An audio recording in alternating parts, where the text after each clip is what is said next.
అభిజ్ఞ అంటే తెలుసుకోవాలనే కోరిక. ఈరోజు మనం కాంటినెంటల్ డ్రిఫ్ట్ థియరీ గురించి నేర్చుకుందాం. దానికి సంబంధించిన ఎవిడెన్సెస్ గురించి మెయిన్ ఫోకస్ చేద్దాం. ఆల్రెడీ కాంటినెంటల్ డ్రిఫ్ట్ థియరీ అంటే ఏంటి అనేది డిస్క్రిప్షన్‌లో లింక్‌లో ఉంటది. ఆ వీడియో చూసేయండి. అయితే ఈరోజు జస్ట్ ఎవిడెన్సెస్ మీదే చూద్దాం. అయితే మేజర్‌గా 5 ఎవిడెన్సెస్ దొరికాయి. అసలు కాంటినెంట్స్ అనేవి మూవ్ అయ్యి ఒక ప్లేస్ నుండి ఒక ప్లేస్‌కి ఇవి ప్రెజెంట్ ఉన్న ప్లేస్ అయితే ఇది కాదు. ఇంతకుముందు అవి చాలా వేరే ప్లేస్‌లో ఉండేవి అనడానికి ఎవిడెన్సెస్ 5 ఉన్నాయి. దాంట్లో ఫస్ట్ ఎవిడెన్స్ ఏంటంటే జిగ్‌సా ఫిట్. ఇక్కడ ఈ జిగ్సా బిట్‌లో చూసుకున్నట్లయితే ఒకదానికొకటి కరెక్ట్‌గా అతుక్కొని ఉంటదనమాట. ఇప్పుడు ఇంకొకటి సేమ్ ఇలాంటిది తీసుకొనొస్తేనే మరొకటి అతుకుతూ ఉంటది. ఎందుకు ఇది చెప్పామంటే దీనికి మేజర్ రీజన్ కూడా ఉంది. దీని వెనకున్న మేజర్ రీజన్ అంటే సౌత్ ఆఫ్రికా అండ్ ఆఫ్రికా. ఒకప్పుడు ఈ south America and Africa same ఇలానే కలిసుండేవి అనుకోననమాట థియరీస్ చెప్తున్నాయి. దీన్ని మేజర్‌గా చెప్పింది ఎవరంటే 1964లోనే అప్పుడప్పుడే కంప్యూటర్స్ వచ్చాయి గదా! ఈ కంప్యూటర్స్‌తోననమాట రకరకాల ప్రోగ్రామ్స్ జరిపి వాళ్ళు క్లియర్‌గా కనుక్కున్నది రకరకాల మ్యాచింగ్ చేస్తే ఎడ్విన్ బుల్లర్డ్ అనుకోని ఒక ఆయనున్నాడు. ఆయన మాత్రం చాలా కష్టపడిపోయి ఇదేదో సేమ్ ఒకే ప్లేస్‌లో ఉన్నాయి. ఆ 2 విడిపోయి అనే దానికనమాట ఈ రకమైన మ్యాపింగ్ తీసుకొనొచ్చారు. సో, ఇది జిగ్జా ఫిట్. నిజమే కదా! 2 కూడాను ఒకటే దగ్గర ఉండేవి. అవి విడిపోయి అనడానికి ఎంత సూపర్‌గా ఉంది.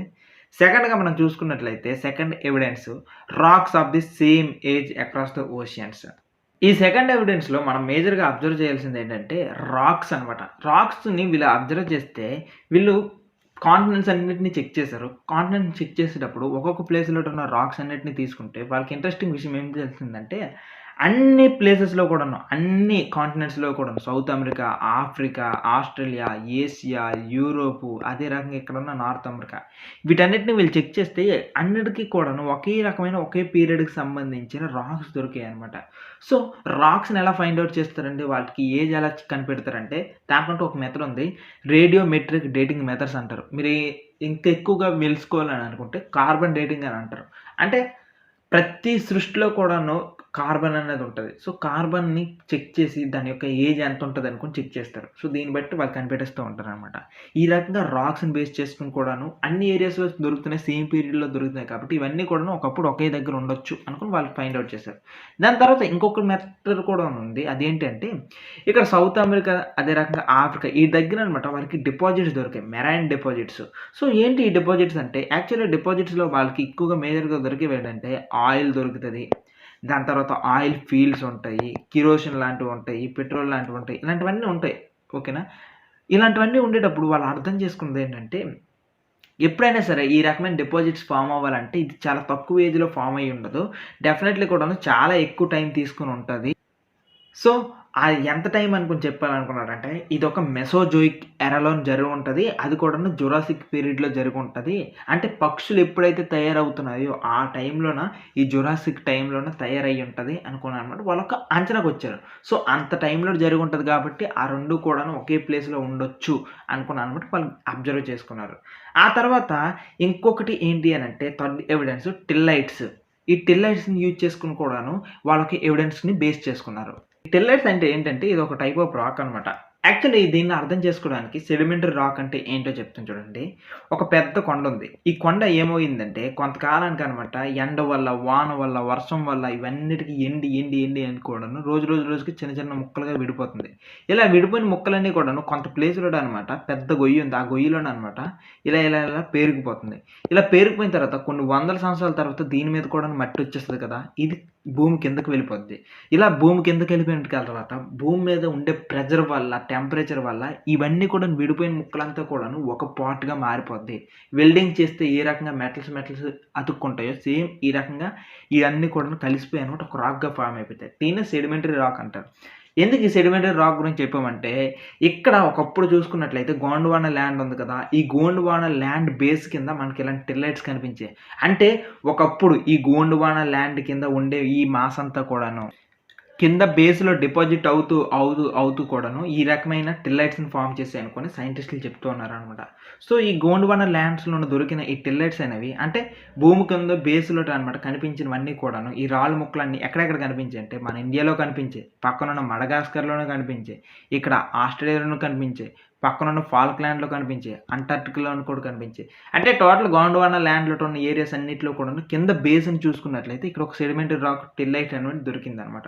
సో, దీన్ని బట్టి వీళ్ళేం అర్థం చేసుకున్నారంటే ఇది నిజంగానే వీటన్నిటిని కూడాను ఒకప్పుడు ఇవన్నీ ఒక దగ్గరే ఉన్నాయనుకోని కనిపెట్టారు.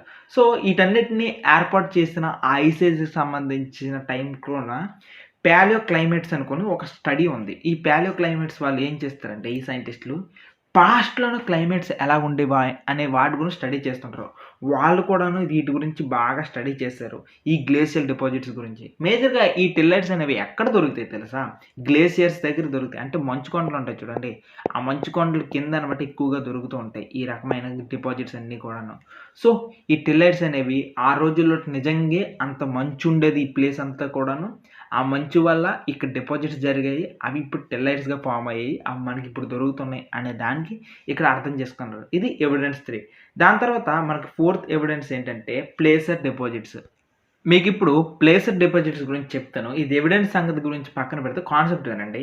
కొండ ఉంటది కదా! కొండల నుండి వచ్చేటప్పుడనమాట దాంట్లో so much type of metals ఉంటాయి. ఆ మెటల్స్ అన్నీ కూడాను ఏమవుతదంటే వర్షాలు ఇవన్నీ పడేటప్పుడు, నదులనేవి పడేటప్పుడు నది నుండి ట్రావెల్ చేసుకుంటూ వచ్చేస్తాయి. నది ఫాస్ట్‌గా ఉండేటప్పుడు కన్నా కొంత దూరం ఎళ్ళాక స్లో అయిపోద్ది. బాగా స్లో. సో, ఇలా స్లో అయిపోయిన తర్వాత ఇలా సర్కిల్ ఉంటది కదా! సర్కిల్, హాఫ్ సర్కిల్స్ ఇలా వంపులు తిరిగేటప్పుడు కొంత అనమాట ఆ ప్లేస్‌లోనే డిపాజిట్ చేయడం స్టార్ట్ చేసేస్తూ ఉంటది. ఇలా డిపాజిట్ చేసేటప్పుడు ఏమవుతదంటే, అక్కడ వాళ్ళు తెచ్చిన మెటీరియల్ అంతా కూడాను ఒక దగ్గర అక్యుములేట్ అవుతూ ఉంటది. పోగవుతూ ఉంటది.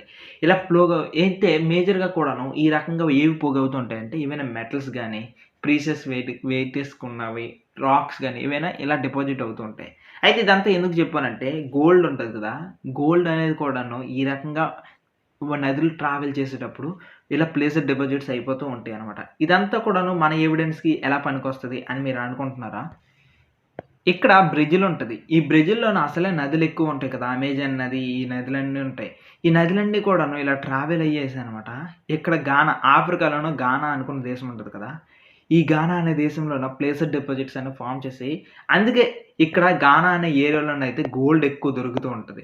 సో, గోల్డ్ దొరకడానికి రీజన్ ఏంటంటే, ఒకప్పుడు ఈ 2 కలిసుండేవి. కలిసుండడం వల్ల నదులన్నమాట ఇక్కడ ట్రావెల్ అవుతూ ఎక్కువ గోల్డ్‌ని ఈ ప్లేస్‌లో డిపాజిట్ చేసిపోయేది. అయితే దురదృష్టం ఏంటంటే, సౌత్ ఆఫ్రికా, ఆఫ్రికా ఇప్పుడు సెపరేట్ అయిపోయింది కాబట్టి, ఇక్కడ ఈ ప్లేస్‌లో గానా అనే ప్లేస్‌లో గోల్డ్ ఎలా వచ్చింది అనడానికి పాలియో క్లైమాటిక్ రీజన్స్ ద్వారా వాళ్ళు అర్థం చేసుకుందేంటంటే, ఒకప్పుడు నది ఉండేది. ఈ నది అనమాట ఇక్కడ డిపాజిట్ చేసేవి. గోల్డ్ అనేది దొరికింది అనడానికి స్ట్రాంగ్ రీజన్స్ కూడాను దొరికాయనమాట. ఆ తర్వాత అన్నిటికన్నా మించి లాస్ట్‌గా ఫిఫ్త్ ఎవిడెన్స్ ఏంటంటే ఫాజిల్స్. ఈ ఫాజిల్స్ ఫిఫ్త్ ఎవిడెన్స్‌గా ఎందుకొచ్చిందంటే, అసలు ముందు ఫాజిల్స్ అంటే ఏంటి చెప్తాను చూడండి. ఏవైనా జంతువులుంటాయి కదా! ఈ పెద్ద చెద జంతువులు ఇవన్నీ ఉంటాయి. ఇవన్నిటిని కూడాను చనిపోయిన తర్వాత పైన ఇసుక కప్పేస్తూ ఉంటది. కప్పేయడం వల్ల అవన్నీ చచ్చిపోతాయి.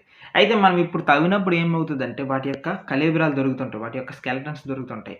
వీటినే మనం ఏమని చెప్పొచ్చంటే ఫాజిల్స్ అని అనొచ్చు. ఈ రకమైనవి చచ్చిపోయి కళేబరాలుంటాయి కదా! ఈ బాడీస్ వాటి యొక్క స్కెలిటన్ వాటిని ఫాజిల్స్ అనొచ్చు.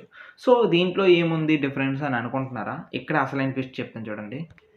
ఒకప్పుడు పాతకాలంలోన ఇక్కడ ఆఫ్రికాలో బతికే ఏదైనా జంతువు ఉందంటే అది ఆఫ్రికాలోనే ఉంటది. అంతే తప్ప మిగిలిన ఏ ప్లేస్‌కి వెళ్ళలేదనమాట. సౌత్ ఆఫ్రికా నుండి వేరే ప్లేస్‌కెళ్ళలేదు. ఇక్కడ ఆఫ్రికాలో బతికే ఏ జంతువైనా సరే అక్కడే ఉంటది. వేరే ప్లేస్‌కెళ్ళదు. ఎందుకంటే ఇంత పెద్ద సముద్రం ఏ జంతువైనా ఈదుకొని వెళ్ళడం చాలా కష్టం.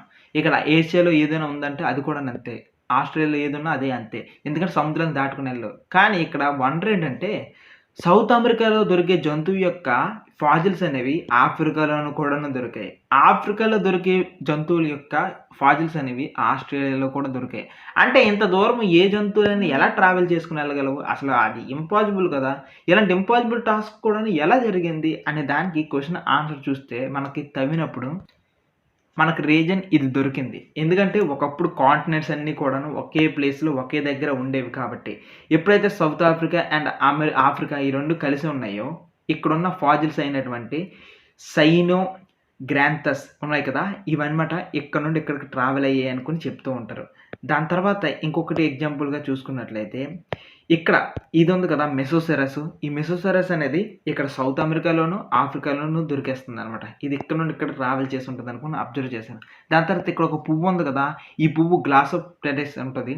ఇది అనేది చూడండి south America, Africa, Antarctica, Australia ఈ 4 ప్లేసెస్‌లో కూడాను దొరికింది. మన ఇండియాలోటైతే లిసోసెరాస్ అనుకుని ఒకటుంది. అదైతే మాత్రం ఇండియాలోనూ దొరికింది, అంటార్క్టికాలోనూ దొరికింది, మడగాస్కర్‌లోనూ దొరికింది, ఆఫ్రికాలోనూ దొరికింది. ఈ రకంగా ఆ తర్వాత లెమూరియా అనుకుని ఒకటుంది. అదైతే మాత్రం ఇక్కడ ఇండియా, పక్కనున్న మడగాస్కర్, ఆ పక్కనున్న ఆఫ్రికా ఈ మూడిట్లోనూ కూడాను దొరికిందనమాట.